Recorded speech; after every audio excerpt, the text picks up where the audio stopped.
Bonjour à tous. Bonjour Gilles. Bonjour Didier. On va parler de taux vibratoire. Vaste sujet. Oui, le taux vibratoire. En fait, le taux vibratoire, c'est un discours qu'on entend beaucoup chez les radiesthésistes, parce que c'est issu de la radiesthésie, et puis chez les géobiologues, que toi tu peux aussi avoir. Les unités bovies, etc. Ouais, voilà, par tout exemple. à fait. Voilà. C'est ça. C'est exactement de ça dont on va parler. En fait, la question qu'on nous pose souvent en médecine symbolique, c'est de dire, est-ce que vous prenez des taux vibratoires d'une maison, par exemple, ou d'un individu quand vous allez lui faire un soin, et est-ce que vous servez de taux vibratoire pour mesurer son niveau de pathologie, par exemple? Parce qu'il y a tout un discours sur la radiesthésie, puis après la géobiologie, qui parle de taux vibratoires. Alors là, moi, je voudrais vraiment apporter une notion supplémentaire à la notion de taux vibratoire. Les taux vibratoires dont on parle, en général, ce sont ceux qu'on appelle les unités bovis, du nom de la personne qui en a parlé. Et la radiesthésie va utiliser cette grille que j'ai schématisée ici, et j'ai mis les chiffres les plus importants. C'est en milliers. Il y a un taux 0, il y a un taux à 7000 unités bovis qui est le taux de vibration d'un être humain en bonne santé. Et on va rester là-dessus. Et un taux à 10 000 qui marque la fin pour bovis des unités physiques. Et un taux de 14 000 où on rentre dans un autre champ vibratoire. Donc, ce qui est intéressant, on va parler du taux vibratoire des êtres humains, parce que ce taux vibratoire des êtres humains, nous, on a constaté, enfin moi j'ai constaté, j'ai fait beaucoup de radiesthésie, qu'il pouvait évoluer et monter. Alors, le discours sur les unités bovis va être à la fois quantitatif et qualitatif. Quantitatif, c'est le premier réflexe, c'est de dire il y a un bon taux vibratoire et il y a un mauvais taux. Par exemple, si on reprend le schéma, en dessous de 7000, en dessous de 5000, à 4800, je ne sais plus combien, la radiesthésie a déterminé que c'était le taux du cancer. Alors ça voudrait dire qu'on peut mesurer que quelqu'un est dans ce qu'on appelle le cancer quand il passe en dessous d'un certain taux vibratoire, quantitativement. Et puis plus on s'approche de zéro, plus on s'approche de la mort. Alors de là à l'idée de mesurer les taux vibratoires de tout, d'abord des êtres humains, puis après des aliments qu'on consomme et des habitations, il n'y a qu'un pas. Et on est dans une mesure quantitative, mais avec une notion de bien et de mal. C'est-à-dire, ce qui est en dessous de 7000, c'est négatif, c'est pas bon pour l'être humain. Ce qui est au-dessus de 7000, c'est bon pour l'être humain, entre 7 et 10 000. Il y a un bémol. Parce que si on prend le taux vibratoire d'une pomme, par exemple, ça ne vibre pas à 7000. Donc ça veut dire qu'il ne faut pas manger de pommes. Si on prend le taux vibratoire d'un steak haché... Il faut préciser, oui. Oui, c'est pire. Parce que plus un cadavre, ça ne vibre plus. Donc ça se rapproche du zéro. Et si c'est complètement déstructuré, puis qu'en plus il y a des polluants dedans, comme dans beaucoup de viande ou d'aliments, est-ce qu'on va mourir si on consomme ces aliments? Mais est-ce qu'on connaît des aliments déjà qui vivent à plus de 7000? À part des grands crus et puis du miel, et puis il n'y a pas beaucoup d'aliments qui vivent à plus de 7000. J'ai entendu parler, par exemple, que la matière fécale était à moins de 3000. Oui, bah c'est probable. Ouais, c'est probable. C'est probable que ça soit moins de 3000. Mais on ne la mange pas. C'est clair, c'est pour ça qu'on ne la consomme pas. Mais du coup, si 10 000, c'est la limite physique, oui. C'est quoi au-dessus? Alors justement, ce qui est intéressant, c'est que qu'est-ce qui peut vibrer au-dessus de 7000? Alors, entre 7 et 10 000, on peut trouver encore des choses. Mais au-dessus de 10 000, on ne va trouver que des os pour s'étalonner. Les os peuvent avoir différents taux vibratoires. Par exemple, on peut avoir dans notre village des eaux de bassins de sources qui coulent de la montagne qui vibrent à 5-6 000, qui ne sont pas des eaux très très mauvaises, pas très bonnes non plus, mais pas toxiques, parce qu'une eau avec de l'eau de javel dedans, elle vibre à rien. Donc on va avoir des eaux, on va se rendre compte que quand des eaux commencent à vibrer autour de 9-10 000 en unité bovis, et je pèse mes mots, je parle d'unité bovis parce qu'il y a plein de gens qui partent dans d'autres mesures vibratoires avec d'autres grilles, et à ce moment on ne peut plus comparer. On va rester sur cette grille-là. Les eaux qui vibrent entre 9 et 10 000, ce sont souvent des eaux thermales. Donc les anciens les ont repérées. Les eaux thermales, elles ont une vibration qui est autour de 9, 10, 11 000. Des eaux guérisseuses, des sources guérisseuses, qui ont une vertu médicinale, c'est-à-dire reconnue, c'est-à-dire que les anciens venaient tous ici parce que ça soignait les yeux, ça soignait je sais pas quoi, elles vont souvent être dans des taux autour de 12 000, jusqu'à 13 000. Et des eaux sacrées, vous avez par exemple les eaux où il y a eu une apparition de la Vierge, des eaux où on a sacralisé le lieu, où on a fait une chapelle, une église. Lourdes, par exemple, l'eau de Lourdes, probablement, mais il faudrait aller chercher l'eau dans la... Ouais, dans la grotte. Dans la grotte, oui. Celle qui sort au robinet dehors. Ouais, parce que c'est le réseau... Non, parce que elle se charge. Je peux t'expliquer ça après. Elles vont vibrer à plus de 14 000. Donc, on va trouver fréquemment, nous on connaît pas mal d'eau qui vibre autour de 18 000, 20... Bon, c'est pas intéressant d'aller plus loin, parce qu'après, dire qu'une eau vibre à 50 000, qu'est-ce que ça a de plus que 14 000, puisque d'après Bovis, là, on est dans le domaine physique, là, on est dans le domaine énergétique, donc on va mesurer des eaux ou des huiles essentielles, par exemple, mais au-dessus de 14 000, on passe dans le domaine spirituel. Alors, mesurer le spirituel, je vois pas bien l'intérêt. Parce que c'est presque, j'allais te demander ça, ouais. C'est vrai. Est-ce que ce sont des eaux... Il y a des choses... Il y a des spiritueux, mais là, c'est différent. Il y a des choses qu'on ne peut pas mesurer. Dans le spirituel, on peut mesurer une eau sacrée, par exemple, à 14 000, mais aller mesurer un vortex, c'est pas possible. C'est-à-dire un point vortex, c'est-à-dire quelque chose qui, quand on active un lieu sacré, par exemple, ça vibre tellement fort qu'on ne peut plus tenir les baguettes qui mesurent la rotation. Et au pendule, on ne peut plus mesurer le taux vibratoire parce que c'est infini. Le spirituel, c'est pour ça que j'ai rien mis là, c'est infini. Donc, vouloir donner des mesures ici au-delà de 14 000, on perd son temps. À mon avis, hein. Bon, après, chacun fait ce qu'il veut. S'il y a plus spirituel, une fois, quelqu'un m'a dit qu'il avait mesuré le pape et le Dalai Lama et que le pape mesurait plus que le Dalai Lama. Je dis, très bien. Il faut leur dire. Mais je veux dire, ça n'a pas de sens, ce truc-là. Donc, on est bien d'accord. Ça ne veut pas dire que si je vibre, moi, en dessous de 7000, je ne vibre pas. Alors, si tu vibres en dessous de 7000, c'est quand même inquiétant parce que ça veut dire que ta santé n'est pas bonne. D'accord ? On va venir au taux vibratoire des êtres humains, puisque tu poses la question. C'est ça qui nous intéresse. C'est là où on va se rendre compte qu'on va changer, pas de grille, mais de conception de la grille. Parce que moi, je me suis rendu compte que quand je débutais la radiesthésie, à l'époque, je faisais du Qigong aussi, avec des groupes de 15-20 personnes. Et j'étais l'enseignant de Qigong. Et on avait un radiesthésiste, un copain qui était venu, puis qui avait mesuré l'énergie du groupe avant le cours et l'énergie du groupe après le cours. Et qu'est-ce qu'on voyait ? On voyait qu'effectivement, 1 heure de Qigong faisait monter le taux vibratoire du groupe de 1000. C'est-à-dire, on passait par exemple de 7000 à 8000 ou à 8005. Ce qui est pas mal. C'est-à-dire que là, en registre de bonne santé, c'est intéressant de faire une pratique comme ça parce qu'effectivement, on se rend compte que le taux vibratoire va monter. Alors, qu'est-ce qu'on va faire ? On va faire ça. On va faire des incursions dans des taux vibratoires comme ça, puis on va redescendre. Et puis on va faire d'autres incursions, puis on va redescendre. Et petit à petit, à force de faire des incursions dans les taux vibratoires élevés, en allant par exemple pratiquer des qigong, des yogas, en allant sur des lieux sacrés, activer des lieux sacrés, en faisant une pratique de jeûne thérapeutique de 7 jours, ça fait énormément monter le taux vibratoire. On va se rendre compte que ce que je dessine là, ça va faire ça petit à petit. Comme une courbe du CAC 40, tu vois.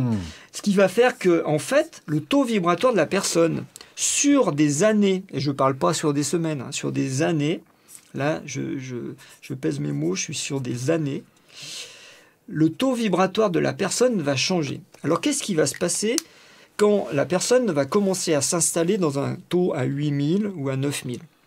La personne devient charismatique. Premier effet, on va se rendre compte qu'elle a une aura.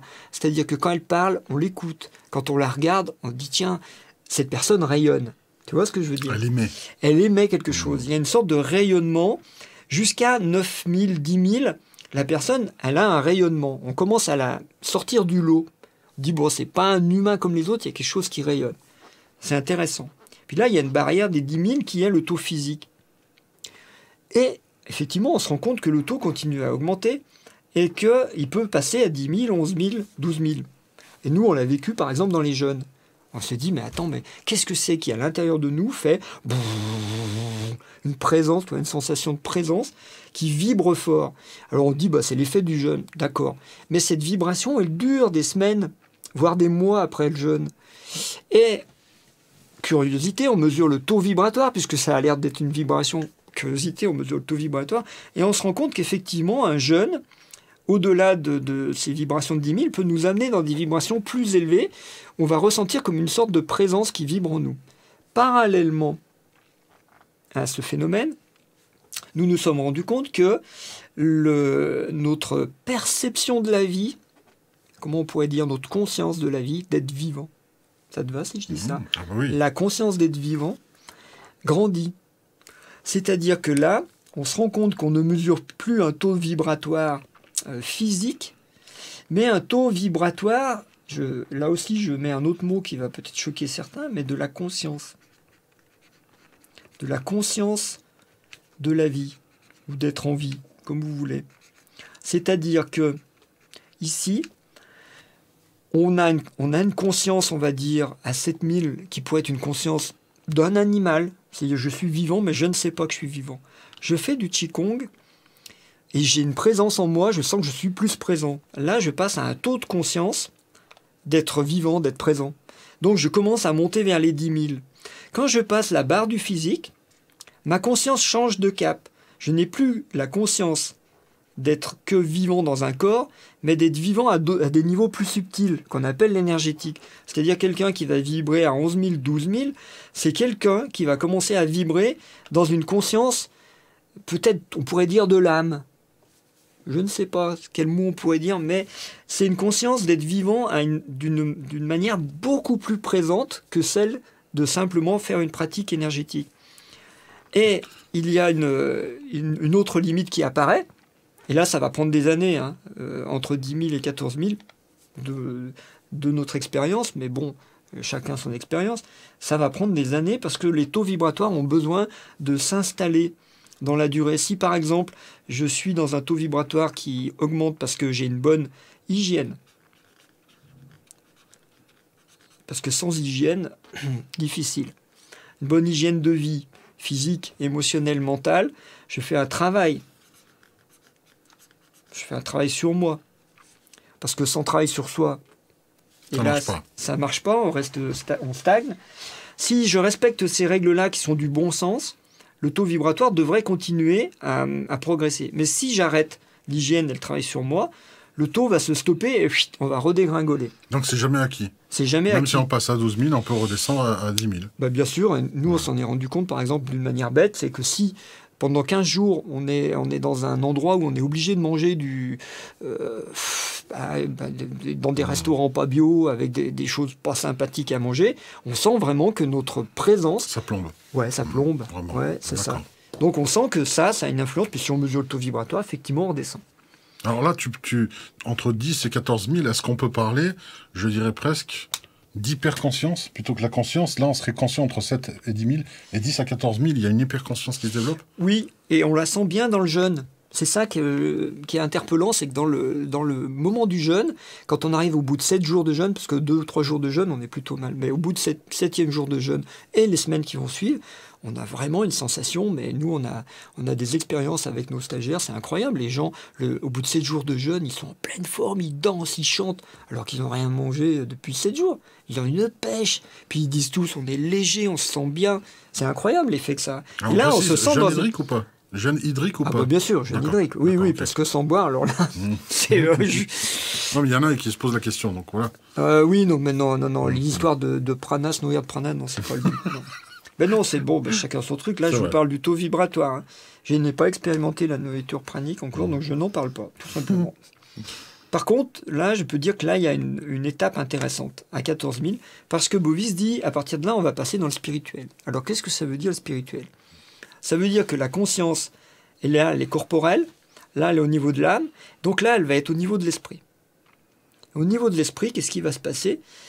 Effectivement, donc je vais le marquer quand même pour que ça soit clair pour tout le monde. Là, il va y avoir le corps. Là, il va y avoir l'âme. Là, il va y avoir l'esprit. Quand on est conscient au niveau de l'esprit, ça veut dire qu'on est plus conscient déjà de ce qui nous habite au niveau de la tête, des pensées, de ce qu'il y a derrière la tête, des intentions qu'il y a derrière nos pensées. Parce qu'en fait, on pense des choses, mais souvent on a des intentions cachées qu'on ne veut pas montrer, mais il y a des intentions qui nous manipulent encore par derrière, dont nous-mêmes on n'a pas conscience. C'est-à-dire, il y a des choses, ça pense à travers nous. Donc on commence à prendre conscience de ces trucs-là et à pouvoir les décrire. Et à partir du moment où on dévoile, là c'est comme si ici il y avait une sorte de voile, là. Quand on commence à dévoiler ce truc-là et à faire des incursions dans ce domaine-là, on se rend compte qu'on est lucide. On a une lucidité d'esprit qui arrive, qui est quelque chose de très intéressant, parce que la conscience, elle va venir habiter la tête. Et dans ce... Alors, après, je ne sais pas ce qu'il y a, parce que je ne l'ai pas exploré, mais je vois ça comme étant une capacité de la conscience d'être lucide au niveau de l'esprit. Je vais le dire comme ça. Et là, on est dans des critères qui sont qualitatifs, mais qui ne sont plus quantitatifs. C'est pour ça que tu disais 50 000, ça ne veut plus rien dire pour toi. Ça ne veut plus rien dire, non. 14 000, Pour oui. moi, ça ne m'intéresse pas. D'abord, c'est quelque chose...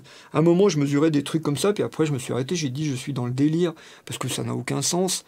Et puis que ça augmentait tout le temps, je me dis, ça, c'est l'ego, toi. Je me mesure aujourd'hui, je vibre 50 000, demain, je vibre à 100 000. Et puis voilà, puis après, ça sera des millions ou des milliards de... Bon, ça ne veut plus rien dire. Donc, moi, ce qui m'intéresse, c'est la conscience. Le mot conscience, si on le prend les taux vibratoires de manière qualitative, effectivement, on va voir que ça mesure la conscience. Et à ce moment-là, ça devient dangereux aussi. Parce que si on peut mesurer la conscience de quelqu'un, là, on est complètement dans l'abus de pouvoir. Et donc, tu vois ce que je veux dire? Ici, quand on mesurait du quantitatif, c'est déjà dangereux, parce que d'aller dire à quelqu'un tu vibres en taux de cancer, moi, je n'oserais pas, personnellement. Ou ne t'inquiète pas, on te dit que tu as un cancer, mais moi je mesure, tu n'en as pas. Je n'oserais pas non plus. Mais aller dire, je vais mesurer ta conscience, et puis non, mais t'en es que là, toi. Tu vois le jugement de valeur. Mais je pense que les taux vibratoires, il y a quelque chose de vrai dans les taux vibratoires que je peux décrire comme ça aujourd'hui, mais que je ne mesurerai pas.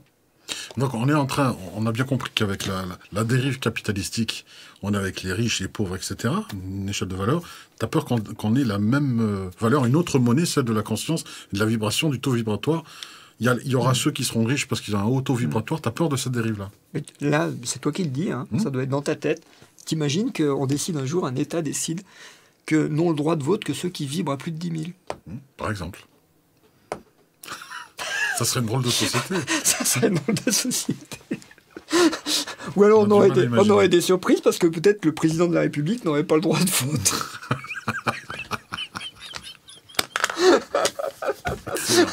Excellent. Non, je plaisante, parce que je n'irai jamais mesurer le taux ni du pape ni du président de la République. Mais on rigole.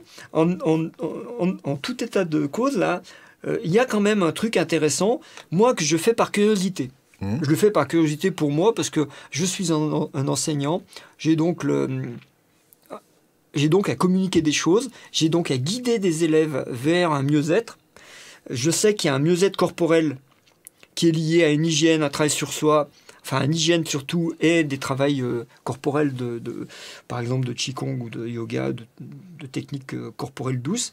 Il y a un travail sur l'âme à faire par un travail sur soi. Il y a un travail sur l'esprit à faire par une lucidité et une remise en cause de ce qu'il y a dans nos têtes. Et moi, en tant qu'enseignant, ça peut m'intéresser de voir que c'est décrit aussi par les taux vibratoires. Mais je n'irai pas mesurer le taux vibratoire de quelqu'un, parce que j'ai une chance sur combien de tomber juste. Et puis ça n'a aucun intérêt, parce que c'est la personne elle-même. La conscience, c'est quelque chose de personnel. On ne peut pas savoir de l'extérieur quelle est la conscience de l'autre. Et la mesurer, ça me semble complètement inutile et dangereux. Mais en tout cas, c'est un intérêt par rapport aux gens qui se posent des questions sur les taux vibratoires. Et est-ce qu'on doit les prendre de manière quantitative ou de manière qualitative? Les deux. Les deux sont intéressants, mais les deux sont dangereux. Voilà. Super. Merci. C'est génial. Qu'est-ce qu'on peut dire là-dessus? Est-ce que l'unité Bovis est aujourd'hui officiellement reconnue? Non. Non. Non, Alors, non. qui mesure ça? C'est un appareil? Au début, Bovis, on mesure ça au pendule, à la baguette, en kinésiologie, les tests kinésio, puis bon. Mais moi, j'ai commencé au pendule, on peut le faire à la baguette, mais c'est subjectif. Parce que qui tient le pendule, qui tient la baguette? C'est pour ça que, par exemple, dans les maisons, quand on nous dit, vous, en médecine symbolique, est-ce que vous mesurez le taux vibratoire des maisons? On leur dit non. Pourquoi? Parce que si on mesure le taux vibratoire de la maison ou de la personne, on est juge et partie.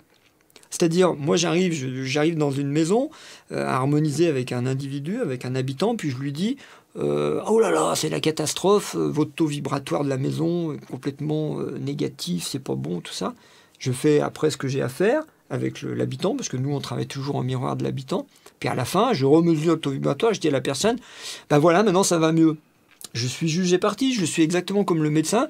Je vais le voir, je lui dis j'ai mal à la gorge, ça va pas bien. Le médecin me dit prenez ce sirop, ça ira bien. Qu'est-ce qu'il en sait que ça ira bien avec son sirop?